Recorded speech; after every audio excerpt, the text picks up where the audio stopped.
Anggota DPRD Sulawesi Selatan, Hengki Yasin mengatakan siap maju di Pilkada Takalar 2024 mendatang. Kesiapannya maju ini dilatar belakangi dukungan masyarakat terhadap dirinya yang terus mengalir.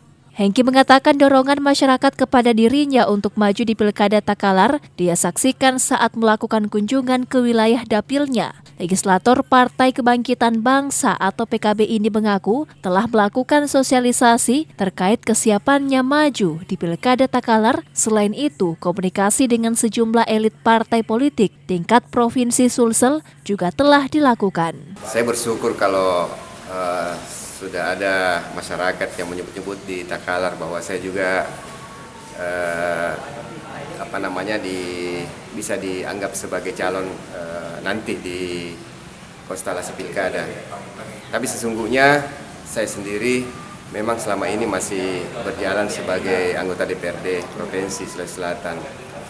Ya, walaupun begitu, saya juga tentu dengan euforia yang disampaikan oleh masyarakat, insya Allah saya juga harus mempersiapkan diri kalau dibutuhkan di Takalar nanti. Untuk memuluskan langkah ke kursi bupati, Hengki berharap Partai Kebangkitan Bangsa di Takalar pada pemilu legislatif 2024 mendatang bisa mengunci 4 kursi.